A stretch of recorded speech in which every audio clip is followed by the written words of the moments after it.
Hey, I'm Alex Radcliffe from Board Game Co, and today I'm reviewing Lorenzo and Magnifico and its expansion, Houses of Renaissance. Both of these together, and both particularly because if you've been watching this channel long enough, or more specifically every single video, then you might know that I actually got rid of Lorenzo a long time ago. It was a game that I always enjoyed, but eventually it was one that I was not pulling off the shelf quite as much compared to some other games that I preferred, but I heard the expansion adds to the experience, and it was already a game I liked, and so I got it back with the expansion to give it a try. So I'll be reviewing both of these, going over the game, covering the differences, the things the expansion adds, and the reason why it potentially adds to the experiences.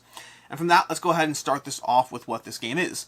Lorenzo Magnifico is a Eurogame where across 3 ages, 2 rounds in each age, so effectively 6 rounds of play, you're going to be trying to gather cards from these towers. You're going to be taking your workers, which are going to match the dice over here, and we'll talk about that a little bit more, trying to put your workers out to gather various tiles from the cards from the towers, cards that will go into your display to start building your unique advantages in the game. You're going to rinse and repeat that across 6 rounds, and whoever has the most points at the end of the game wins. That's the very high-level overview of what's going on here. More specifically, the way around going to play out is you're going to roll these dice. We're going to determine numbers for everyone. We have a 2, and a 6. Those are going to correspond to your specific family members. You see, you have 4 family members you can utilize, each corresponding to the color of the dice, and that effectively means that this right here, right now, this is a 6 for everyone. These are 2s for everyone, and then you also have your other family member, which is always a 0. Although you can modify the values of your family members, which is why a 0 is not necessarily a problem, and you will need to modify that family member to use them. From there, you try to choose different actions on the board. The primary actions, at least in the beginning of the game, as the game progresses, you might start finding other actions, but the primary action is going to be going to a tower to gather a card. There's 4 main classes of cards. There's your production row of green cards over here. There's going to be your people cards that give you various one-time or sometimes ongoing bonuses, helping you get better and stronger in other areas. You're going to have your point-scoring conversion cards over here that are going to often give you ways of earning money and or earning points. Both the green and the yellow are going to be cards you can reuse once you place them. So effectively, you're going to be placing them on the board, and then you're going to be triggering their sequences to just activate however many you've gotten until now. And then finally, we have the primary point-scoring cards, which are going to be these purple cards over here. Different resources and or military might will be utilized to acquire them, but then you're going to be trying to get points from them for the most part. Now, all cards have a few things in common. They're going to have costs in the upper left corner. They'll give you one-time benefits as you acquire them, which you can see on this little lightning bolt row. Not all cards have that. All cards have the section for it. Some will give it to you, some won't. And then others will give you points at various points. So the blue cards give you modifications or one-time bonuses. The purple cards often give you endgame scoring. The yellow cards give you ways of turning things into other things, often turning things into points. And then the green cards are going to be your main production engine, like I said already. This 5th tower over here is one of the things the expansion adds, which it adds a hodgepodge of a variety of cards from those 4 types that you can now see in one tower. Now, you're going to have to place your worker in specific towers based on the numbers shown. So, for example, right now, if you want to take one of those upper-level cards, you could, of course, try to modify the value of one of your workers by paying coins to do so, but otherwise, you're going to be going to this tower over here. You're going to be going to, not by paying coins, by paying purple workers to do so. Otherwise, you're going to be going to the towers and placing your various workers over here, trying to match the number you need versus the number on the tower and take the associated card. The higher up the tower you go, the more expensive the card will be, but you will also get various bonuses for going on that space at the same time. Now, one of the things that makes the game interesting is once you go to a tower, once you lock in your person, other players who want to go to that tower have to pay an extra 3 coins to do so. So while it's not first come, first serve across the board, I mean, it is to specific cards, but to the towers in general, other players will have to pay a premium once somebody goes there. So being first in the lane you want is very important.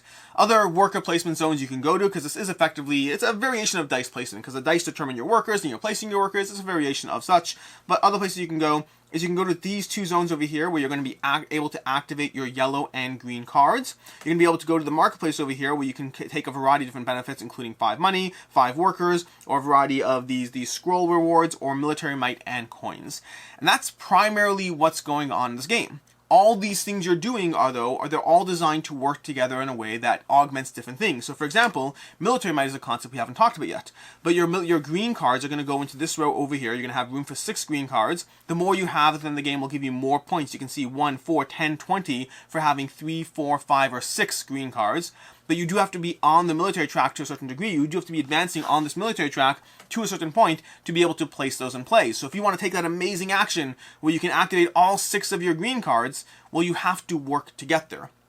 Similarly, yellow cards. Yellow cards are going to cost you an arm or leg to get your hands on them. They're a little more expensive, so you don't have to have that military might going on in general, but each card has more of a cost compared to the green cards, which don't, and so you're going to be taking those yellow cards, and again, same idea. Activating a trigger of rows in order to get coins in order to turn things into points, a whole bunch of fun stuff. Your purple cards are going to be straight up points. Your blue cards are going to give you different either one-time abilities or modifications. You're going to be able to get abilities that will modify how you run your production lines or the cards you take, different things you can do with the various people in the game. The goal is to repeat that across 6 rounds. Now at the end of every age, which is every 2 rounds, at the end of every age you're going to have to be mindful of how high you got on this track over here, and you'll either receive an excommunication penalty, or you'll get a bunch of points and reset on the track. Effectively, the first round you have to be at least by 3, second round by 4, third round by 5, but in each of those rounds you could choose to keep going and accept the penalty, which is important. It's an important part of the game strategy in the sense that sometimes accepting the penalty is not necessarily the end of the world. Accepting that penalty where every time you acquire a blue card, it's going to be, your die value is going to be reduced by 4, that's going to make it very hard for you to get blue cards. But it might not be a problem depending on the strategy you pursue. And I would say for the most part in each game of Lorenzo, you're going to want to pick 1 or 2 of these things that you don't mind receiving the penalty in. By choosing a strategy that strategically avoids the penalty, you'll actually be able to set yourself up for stronger victories, taking advantage of other areas of the gameplay to further magnify your score. Now, as far as things the expansion adds to the table, before we get into the review part of things, the expansion is going to add a few different things. First of all, the expansion adds this other tower, which we already talked about. Additionally, the expansion is going to add a bunch of family tiles. These are the biggest part of the expansion, in my opinion, which is instead of having a standard set of starting resources, you're going to put down a bunch of these equal to the number of players. Each of these family tiles gives you a specific ability, a way that will break the game in some shape or form, and then you're going to pair those up with different charts of resources, and the players are going to reverse bid on what they're willing to pay, meaning at the very start you can bid on the lowest turn, the lowest track, and that will define that you're taking that family with that many resources. But other players can outbid you, which effectively means they're willing to accept lesser resources in order to get that family. It's not that you're paying resources, but you're saying, I value Kelowna so much that I'm willing to take only 2 coins instead of 4. You can do that for all the resources on that row, and that's effectively the family module, giving you, again, it's just very strong abilities that will mess things over. Additionally, it gives you both more starting resources, as potentially more starting resources, depends on how high you bid, but also it defines the ability you're going to have that is in some way going to break the game. It involves these little key tiles over here, which are random bonuses you can earn in different ways. It also has a 5th player expansion. It adds a few more excommunication tiles for variability. It adds this shifting tower tile, which is going to make some things more expensive to kind of compensate for the fact that there is a new tower in play. Every round you're going to have the tower shifting over, making one lane more expensive. And then finally it adds new leaders, which is something we haven't talked about, but one of the modules from the base game involves the fact that you can start the game with leaders, and I always encourage you to do so. But the leaders are effectively going to be a pre-game draft where you choose certain leaders that have certain requirements in play and how you get them in play. They are not easy requirements. These are leaders that are going to enter the game mid to late game, but once they do so, they will give you additional ways to get things done. And the expansion adds even more leaders to the variety that the leaders from the base game already provide, and that is what the expansion adds to the table. As far as the review, starting off with ease of play. Rules are pretty clear and concise for the type of game it is. You're talking about 10, 12 pages of rules, fairly easy to get through. A lot of game going on here, but most of the strategy comes from the interplay of things.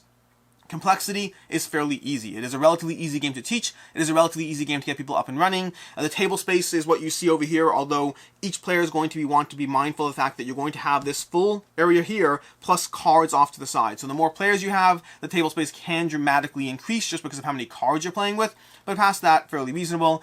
And game time, I would say, generally comes in at around 90 to 120 minutes. A fast game will be a drop under 90 minutes, and I don't think any games I've played have gone over 2 hours, but they can often come in around that mark. The expansion I don't really think adds much to the game time. As far as player count, this is a 2 to 5 player game, 2 to 5 with the expansion more specifically. I've played this one at 2, 3, and 4 players. I have not played it at 5 players, nor am I in a rush to do so. My own opinion of the player count so far is that 3 personally is my sweet spot. It gives me that extra level of tension of who's taking what card. A 4th player adds a little bit of downtime, and while it does add to the tension, it also means you're not getting the cards you want quite as much, and it's doing so while adding downtime. I found 3 already hits that sweet spot, although I do enjoy the 4-player game as well as the 2-player game. 5, I would say I'm just not in a rush to play. Given the fact that I already feel that 4 is a small step backwards, I'm just not in a rush to dive into it at 5 players. Am I willing to? Probably, but certainly not in a rush to do so. Interaction is incredibly high. You are competing over cards here. You're competing over all the cards that you need, and you're constantly competing over different regions. One thing I didn't even talk about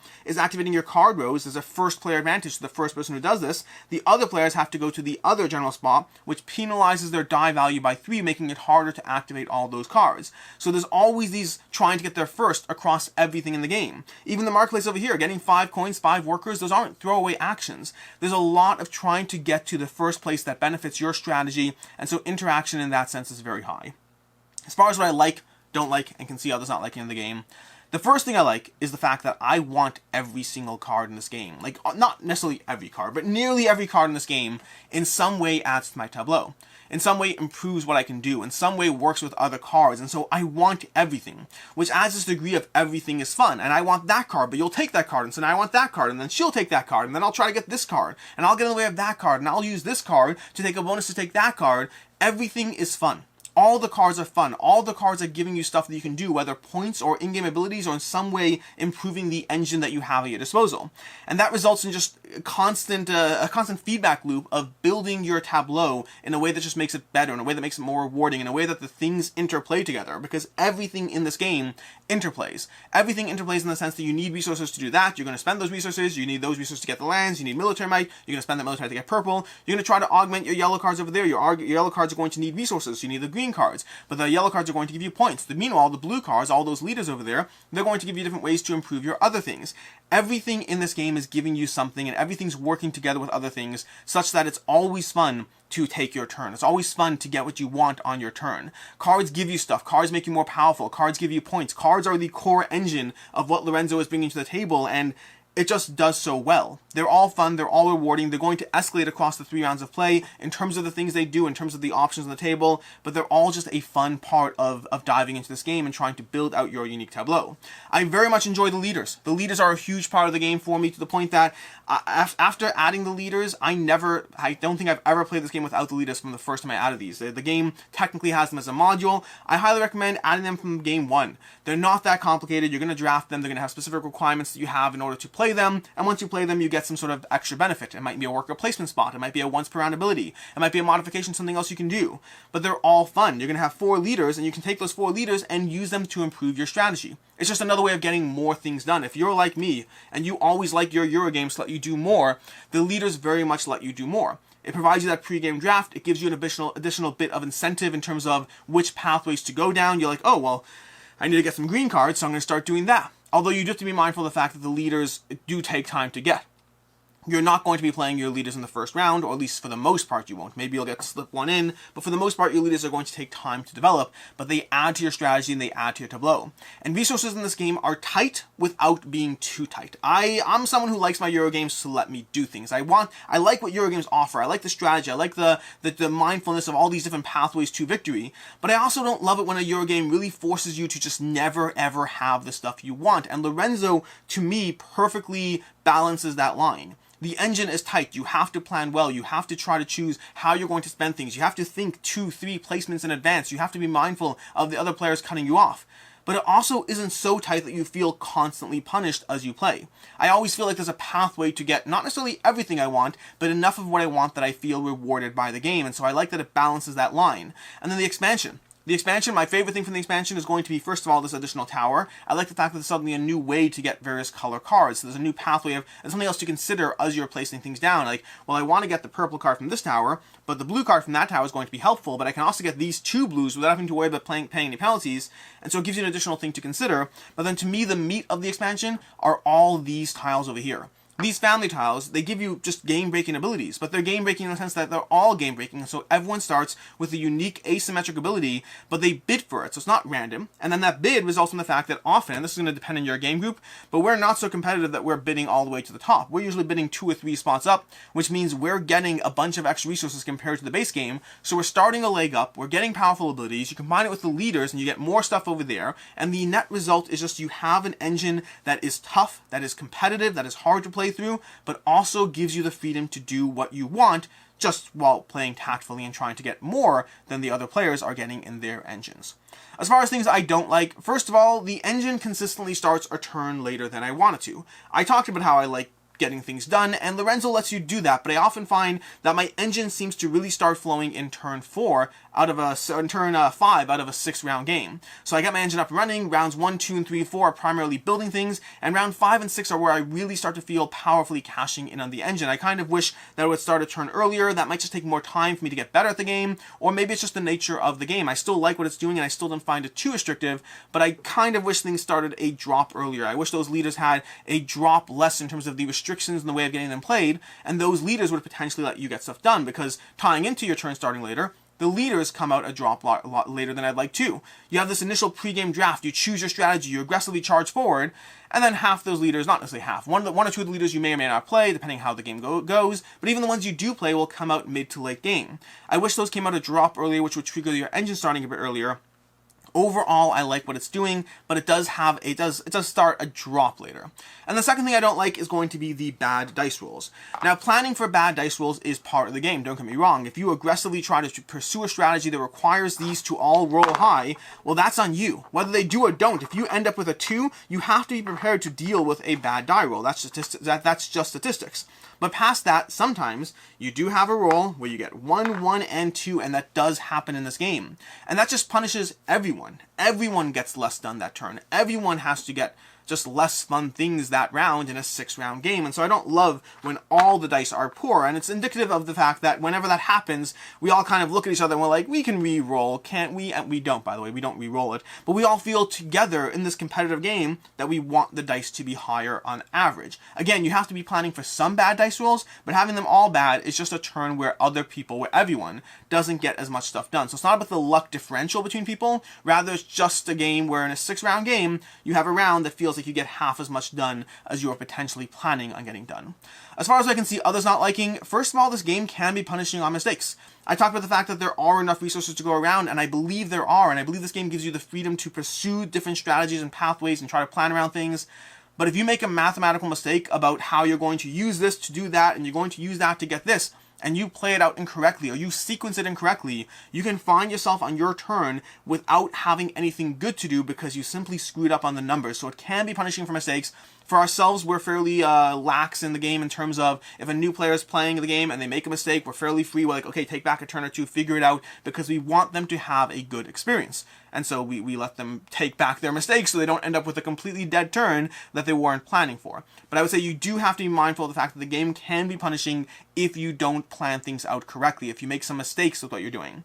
Additionally, you kind of have to focus on a lane. The game offers you 4 main card types, and you're going to get card types from different areas, but I find that you often have to focus on at least one very strongly. You have to have something that is your area that you're doing well in. You're getting a ton of purple cards for endgame points. You're moving up that military track so you can get them cheaply without paying resource costs. You have a ton of green cards so you can keep activating that pathway of just getting tons of resources every time you go over here. Or the same thing with the yellow cards or the blue cards. Leaning towards a pathway either because of the in-game benefits or because of the end-game scoring that the benefits provide you with often is something that is essential to do. You often want to pick one path that you're focusing on heavily and then other cards that will augment your strategy in other ways. And then lastly, if you find yourself falling behind on the leaders, you could find your engine not working as quickly for the same reason, same idea kind of. Where if you draft your leader cards, and I draft my leader cards, and I start playing my leaders 2 rounds before you, it might be hard for you to come back from that. Those leaders can give you competitive advantages, and you have to plan towards them. But if my leader strategy doesn't work out for one reason or another, it can be hard to come back from that gap, that differential in what your engine is doing or what my engine is doing versus another's. As far as final thoughts on this expansion, I always liked on this game and expansion. I always liked Lorenzo. I always did. It was a game that I always compared to Coimbra from the same designers, and for me, Coimbra was always my go-to pick when I was playing these games. Lorenzo was always fun, but whenever I stared under the shelf, I was like, I could play Lorenzo or I could play Coimbra again, and for me, Coimbra always won that battle. I don't only have these 2 games, I have other games, but they often felt very similar in what they were bringing to the table, and the gap in my enjoyment was just strong enough that for me, Coimbra was the pick, which, by the way, worth noting, in general, I believe Lorenzo is more well-liked than Coimbra. But for me, it wasn't that case. For our game group, it wasn't that case. We preferred Coimbra as a game, and so Lorenzo was a game that we played, and we played it a few more times. We got, 4 or 5 plays in, and then it kind of left the collection because I realized it wasn't getting played. But then I heard the expansion adds a lot to the experience, and so I decided to pick it up with the expansion, like I told you already. And the expansion very much does. It gives you that little bit of extra gap. First of all, these family things are just amazing. I love broken abilities. I love broken asymmetric abilities. I love the fact that I can just draft and bid for these. So there's a competition of what I'm choosing. You draft your leaders and you fight for the family tiles. You try to find something that works with your strategy. But it gives me that extra level of what I wanted from Lorenzo to make it a keeper for me. And it is a keeper, to be very clear. This is a game that has moved from being a really good game, but I like Coinbear better, to being a really incredible experience. One that, I mean, this is a top 100 game, and I completely agree why, although for me it definitely is and was the expansion that pushed it over from being a great game to being a keeper of a great game. For me, without the expansion, Lorenzo is a 4 out of 5. With the expansion, Lorenzo bumps itself up to a 4.5 out of 5. A tremendously enjoyable game, a lot of tense back and forth, a lot of different pathways to pursue, one that is always fun to dive into, and there's always different ways to pair up new strategies between your leaders, between your family tiles, and between the cards you take, and of course with the other players trying to get in your way and force you to pivot and adjust. There's a lot of game here, and a very rewarding one at that. As far as other game recommendations, obviously the first one will be Coinbear. Coinbear gives me a very similar feeling in the card play of what's going on in the management of dice, but in a totally different engine. And then also Golem. Golem from Cranio Creations as well is another one that has a lot of the same similarities in terms of different pathways, different ways to build up your tableau, although also in Golem I tend to feel that my engine starts a turn or two later than I actually want it to. Until next time, I'm Alex Radcliffe from Board Game Co. I hope you found this video helpful, and as always, have a good one.